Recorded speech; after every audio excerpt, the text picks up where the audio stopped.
Em primeiro lugar, falando de Centro-Sul do Brasil, após uma safra recorde no ano passado, nós passamos 24, 25 com muitos desafios, né? O primeiro desafio surgiu com chuvas abaixo do normal a partir de novembro passado. O primeiro terço da safra foi beneficiado por um volume bastante grande de cannabis e uma cana de 18 meses com muito boa produção por causa de toda a chuva, de todo o clima que construiu a safra de 23 e 24. Então, nós tivemos um primeiro terço bastante favorável, né? O segundo terço, ele manteve-se bom, mas já indicando uma redução da produtividade agrícola a partir de julho. Então, eu estou vendo aqui o Zé Guilherme fazendo assim com a cabeça, eu fico mais aliviado, né? E um terceiro terço de safra, que é o momento em que a gente se encontra, com rendimento baixo e em queda, devido à colheita tardia de 2023, nós tivemos colheita até o final de dezembro, né? Então, a falta de chuva em 2024 fez com que avançasse, se antecipasse a colheita em 24 e 25, né? E soma-se a isso o clima desfavorável em 2024, né? Essa severa estiagem retardou o desenvolvimento da cana-planta, que foi plantada no início de 24, retardou o desenvolvimento das soqueiras durante a safra. Nós tivemos observação de isoporização e uma novidade, que é a doença da síndrome da murcha do colmo. Então, muitas pessoas começaram a olhar só a isoporização, mas quando você corta o colmo na biometria, a isoporização, o colmo está branco por dentro. Mas o que a gente observou? Mas o colmo, ele está marrom, está avermelhado. Então, tem fungo, né? E aí tem agentes, né, que acabam fazendo a transmissão desses fungos. E a síndrome do colmo e a isoporização trouxeram consequências que não estavam previstas para a safra. A principal consequência foi a diminuição da capacidade de cristalização.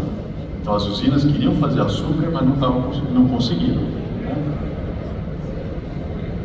E diminuição de qualidade da matéria-prima, menor pureza de caldo da cana, dificuldades para a produção de açúcar e aumento relevante dos incêndios, favorecendo a perda do volume de cana e a perda de qualidade e a redução do estande da cana. Então isso tudo fica claro nesse quadro em que a gente apresenta aí o desenvolvimento da precipitação média ponderada na região Centro-Sul, ponderada pelo volume de cana moído em cada micro-região canavieira. E aí vocês podem observar aí a linha verde é 2003, a linha vermelha é 2024, e vocês podem ver aí que a precipitação média ponderada ficou abaixo da normal a partir de novembro de 23, em verde, dezembro, depois ela ficou abaixo em janeiro, em fevereiro, voltou a normal em março, mas depois ficou abaixo da normal nos meses subsequentes. Isso tudo trouxe esse problema que foi observado em 2024. E agora em outubro, vocês veem que até o dia 19 nós estamos com um volume acumulado de 55 milímetros, algumas regiões, inclusive chovendo muito menos do que isso, região de Ribeirão Preto, onde você está lá, Zé Guilherme, ainda esperando a chuva que a gente estava querendo, né? Chovendo mais em Goiás, como mostra esse mapa, que mostra a precipitação acumulada em outubro até o dia 19. Armazenamento hídrico bastante comprometido, que é essa área aí no mapa do lado direito, muito diferente do armazenamento hídrico que a gente observou há um ano atrás, né? E refletindo essa situação aflitiva na safra atual. E um volume, uma quantidade de incêndios extraordinariamente maior, né? Então, aí a gente está mostrando os focos de incêndio em setembro e em outubro até o dia 19, e a gente observa que, mesmo em outubro, a gente já teve queimadas excedendo o nível observado de queimadas em outubro inteiro dos anos anteriores. Então, esse ano, outubro até o dia 19, a gente observou 2.100 focos em outubro desse ano, contra 1.300 focos em outubro inteiro do ano passado, 1.900 focos em outubro de 2022 e 1.700 focos em outubro de 2021. Muito bem. E no Nordeste, o clima também agora começa a ficar mais seco, o que está favorecendo o ritmo de moagem no Nordeste. Então vocês veem aí a linha vermelha, que é a precipitação média ponderada das micro-regiões do Norte e Nordeste. Vocês veem que lá também a chuva está abaixo do normal, que está permitindo o avanço da colheita, mas, e também a maturação da cana, mas traz um ponto de atenção a respeito da disponibilidade de cana no último terço de safra do Nordeste. Bom, um ponto que a gente quer lembrar aqui, que como 2024 foi um ano mais seco na região Centro-Sul, até o dia 16 de outubro, nós tivemos só 6,9 dias perdidos de chuva na região Centro-Sul, contra 15,8 dias na safra passada, 16 dias há 2 anos atrás, sabe? Então, em média, 9 dias a menos perdidos de chuva. Por que eu chamo a atenção a esses 9 dias a menos perdidos de chuva? Porque quando a gente olha o desempenho da safra atual e a gente vê a moagem acumulada até o dia 1º de outubro, a gente vê que em 2024-25 nós estamos com 505 milhões de toneladas de moagem acumulada. Só que vamos lembrar que nós estamos com 9 dias a menos perdidos de chuva.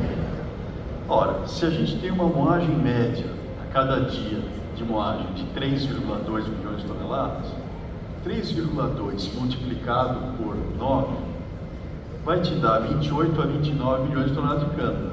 Então, para a gente comparar, na verdade, a moagem do ano passado com a desse ano, vamos tirar 29 ou 28 da moagem desse ano.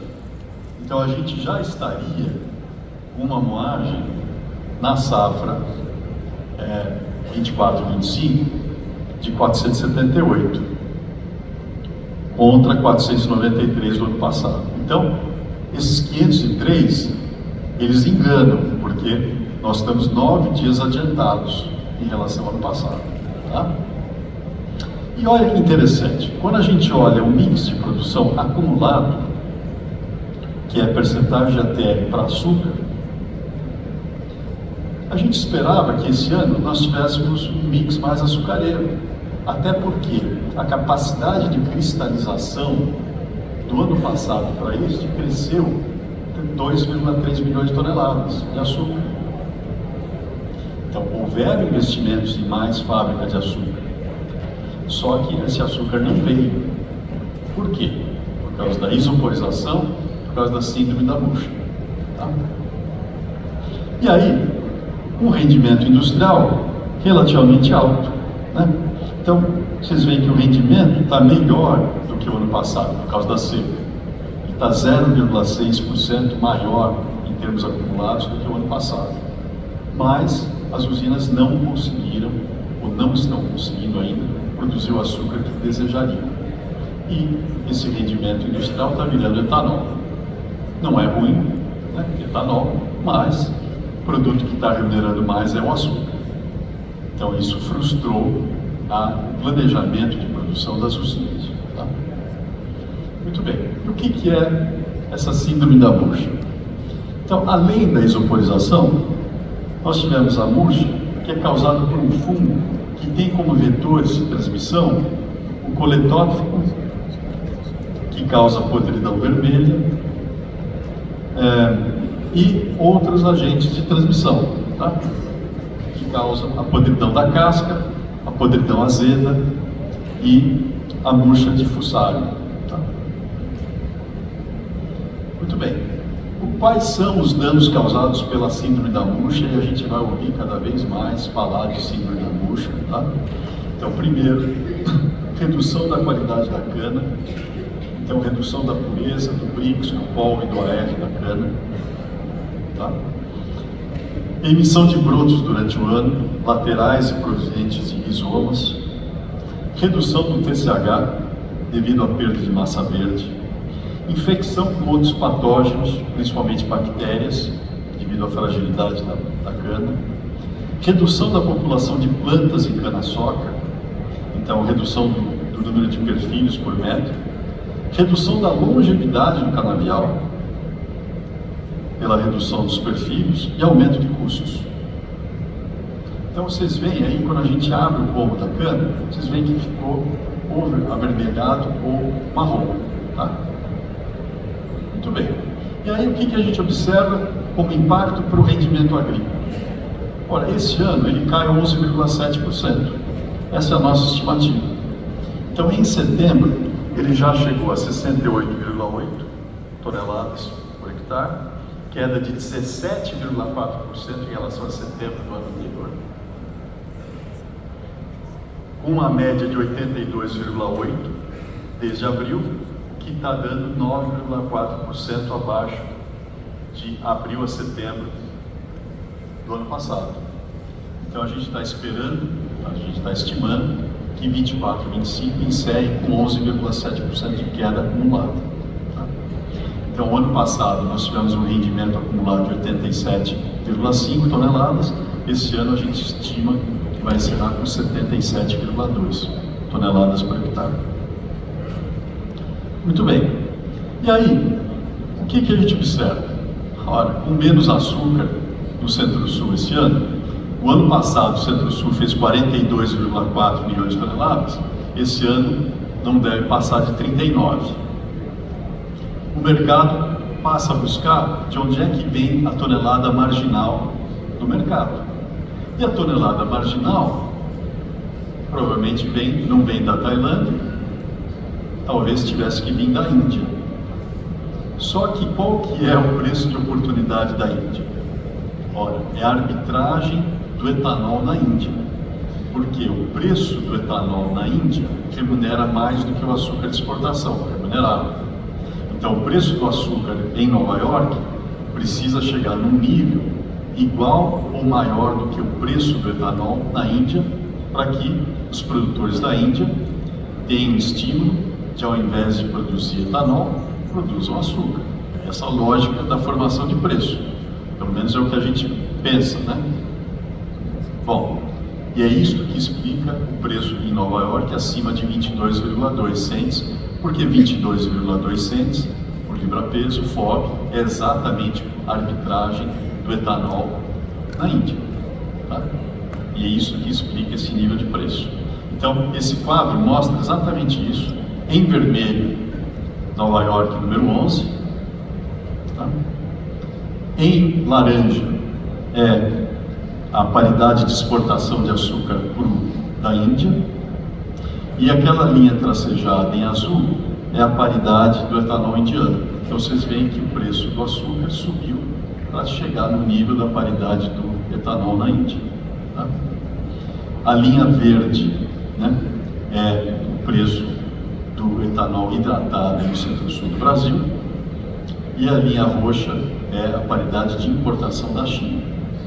Então, durante algum tempo, o preço em Nova York, ele ficou dependente aí, de outros fatores e procurou ficar acima da paridade de importação da China, mas na hora que ficou claro que o Centro-Sul do Brasil não ia produzir o açúcar que estava se esperando, o preço sobe para chegar no nível da arbitragem do etanol na Índia.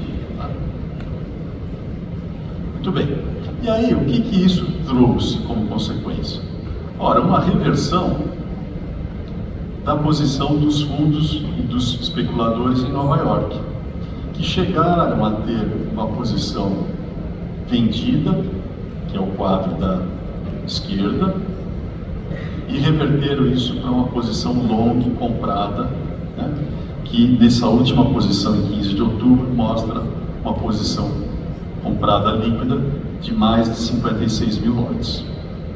E por conta de consequências do clima em geral, por complexo agrícola, uma reversão também geral dos fundos especuladores em relação a todo o complexo de commodities, que é o quadro da direita, que mostra uma reversão completa da posição dos fundos em relação à sua posição especulativa sobre soft commodities. E aí, o que é tão importante para o Brasil?